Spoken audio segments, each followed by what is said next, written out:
আসসালামু আলাইকুম। আমরা হইলাম বাঙালি। আমরাই হইলাম বাঙালি। আমরা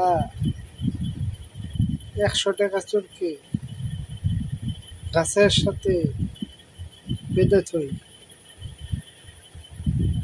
যারা হাজার হাজার টাকা চুরি করে বিদেশ সেকেন্ড হোম কিনে সেকেন্ড বাড়ি কিনে আর কি, ওদেরকে বলি আমরা sir sir sir sir sir করে ফেলে তো দিয়ে লাগে। এটাই হইল বাঙালি। পুলিশ প্রধান, সাবেক পুলিশ প্রধান বেনজির আহমেদ তুরস্কের নাগরিক হতে 5 কোটি টাকা খরচ করে নাগরিকত্ব কিনে রোনার ওয়াইফের জন্য সেকেন্ড হোম স্পেনে সেকেন্ড হোম কিনে সেকেন্ড বাসা কিনে স্পেনে। এত টাকা ওই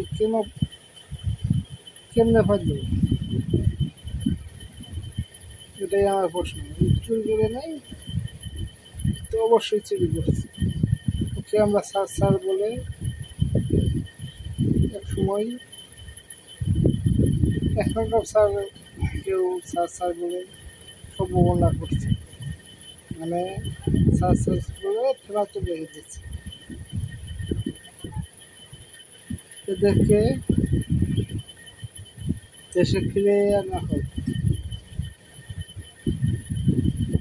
তাহলে দেশের ক্ষতি তো হবেই, অন্যজন্য সাহস হবে।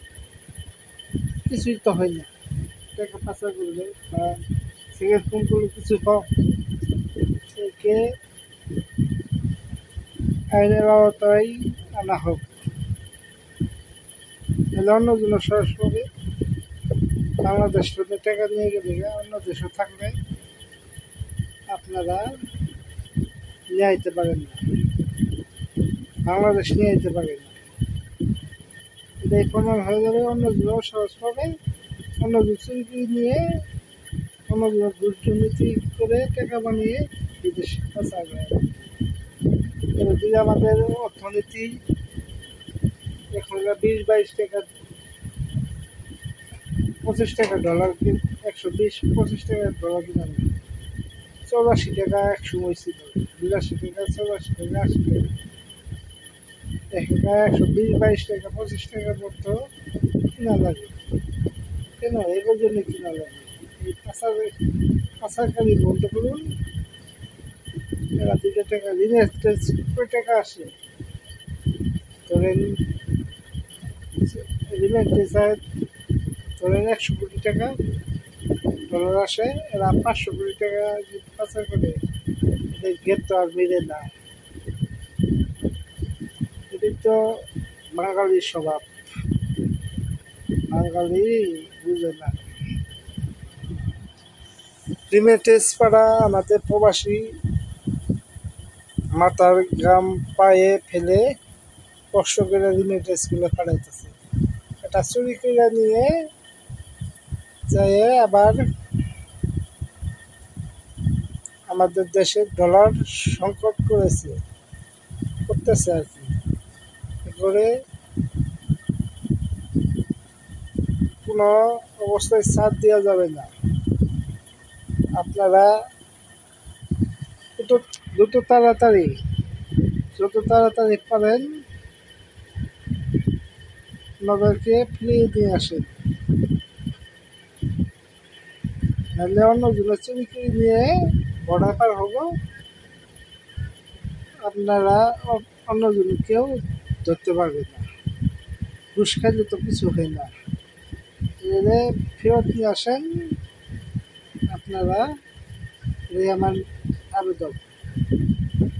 আইন শৃঙ্খলা বাহিনী আছে, মাদক দুর্নীতি দমন কমিশনার আছে, দুর্নীতি দমন কমিশনার দৃষ্টি আকর্ষণ করছি। হিজরুল আহমেদকে দ্রুত ফেরত নিয়ে আসেন, নাহলে অন্যজনে করলে বর্ডার পার হয়ে যাব, অন্যজনের সাহস পাবে আর কি। আমরা এই চুরি করলাম, চুরি করে দিয়ে বর্ডার পার হয়ে গেল। ওষুধ থেকে করলাম, টাকা বানাইলাম, বর্ডার পার হয়ে আমি আমার দিয়ে এটা তো আর চুর তো বাড়বে। হিজরুল আহমেদকে দ্রুত তাড়াতাড়ি ফেরত নিয়ে আসেন,